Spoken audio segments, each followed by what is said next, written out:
Naglipat na nga ako ng apartment. Mas maganda at malawak. Joke lang po. Staycation nga lang kami dito ng buong pamilya ko. Sobrang tagal na tong naganap. Ngayon ko pa nga lang na-edit. Mabubulok na lang talaga to sa gallery ko. Yung totoo kasi birthday nung kapatid ko. Nag-ipon talaga ako dito para sa birthday niya. Kasi sa tanda niyang yan, ngayon lang kami maghahanda para sa kanya. Kasi yung buwan ng April, naghirap sa dagat. Kaya never siya nakakaranas ng handa. Simple lang naman kami kapag nagbo-birthday. Sa amin kasi magkakapatid, ako yung laging may handa. Yung tamang may pagsasaluhan lang kami. Bilib nga ako sa kapatid ko kasi never siyang nagselo sa akin. Ako lang kasi talaga ang laging nahahandaan sa amin. Kaya naman ako yung bumabawi para sa kanya. First time namin magstay sa magandang bahay na magkakasama. Ito yung tiny house na pang staycation. Nakita ko nga ito mismo sa post ng kapatid ko. Silang dalawang magjowa ang unang nakapunta dito. Kaya simula nung nakita ko to, isa lang talaga ang pumasok sa isip ko. Paparanas ko magstay dito si Papa at Mama. Yung magpipiling Hari at Reyna sila. Sa aming 5 kasi, yung kapatid kong lalaki ang unang mag-birthday. Kaya yun ang nakita kong pagkakataon para matuloy ito. Sobrang ganda nga dito. Pipiling mayaman ka talaga dahil ang lakas ng aircon. Gantong bahay ang gusto ko, maliit lang. Yung tipong magsisiksikan. At gusto ko yung pagkaka-organize niya. Kompleto na talaga ng gamit. Mga pagkain na lang talaga ang dapat dalhin. Kaya bago pa kami ditong pumunta, nag-grocery muna kami nung kapatid ko. Mga lutuin na nga yung binili namin. Late na nga nakasunod dito si Mama kasi nag-El Shaddai pa siya. Alas 3 pa lang nagsimula na ako magluto. Hindi ko na nga nakuhanan ng video. Nabisi talaga ako sa paghahanda ng pagkain. Kompleto na rin ang gamit sa kusina. Kinulang lang talaga ako sa mga Ricardo. At buti na lang merong tindahan niya sa labas. At tamang-tama nga lang din yung mga pagkain na dala namin. Pasok na pasok sa pang-merienda, gabihan at almusalan. Si Mama nga dyan ang singer at yung kapatid ko ang dancer. Yung happy birthday yung kanta pero pang Adonis yung sayaw.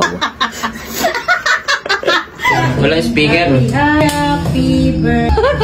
Ito na nga lang ginawa ni Mamang cake. Dapat daw tigi-isa kaming hawak dito. Last year ganyan ang mga cake namin. Mga palito ng pusporo ang kandila. Masaya ako kahit papano. Isa sa mga pangarap ko para sa pamilya ko ay natupad. Kaya grabe na lang din yung pagpapasalamat ko kay Lord. Simula sa pool wala akong ibang inisip kundi ang pamilya ko. Kung paano ko makakatulong sa mga magulang ko lalo na kay Papa. Kaya grabe na lang yung pakiramdam na pasan ko ang mundo noon. Hanggang sa pinatukoy sa akin ni Lord, kailangan ko muna palang tulungan ang sarili ko bago ako makakatulong sa iba. Totoo naman kasi, ano nga naman talaga ang maitutulong mo kung hindi mo matulungan ang sarili mo? Ano nga ba ang maibibigay mo kung kulang 18 hours nga kami dito magi-stay. Pumunta kami dito alas 3 na ng hapon at 9 AM na ng umaga ang uwi namin. Si Mama na nga nagpatuloy magluto ng sauce ng spaghetti. Yung noodles lang kasi yung naluto ko. Nag-iba na nga dito kasi yung bakod niya semento na. Sabi kasi nung kapatid ko, bamboo lang kasi dati yung bakod. Kaya tuloy nung kami dito nauna nila Papa, nahirapan kaming hanapin. Nung natulog kami dito, tigi-isang kutsyon kami. Kinaumagahan, nag-aantay lang talaga kaming matapos yung oras. Kailangan pala malinis dito bago ka umalis. At sana napasaya ko rin sila.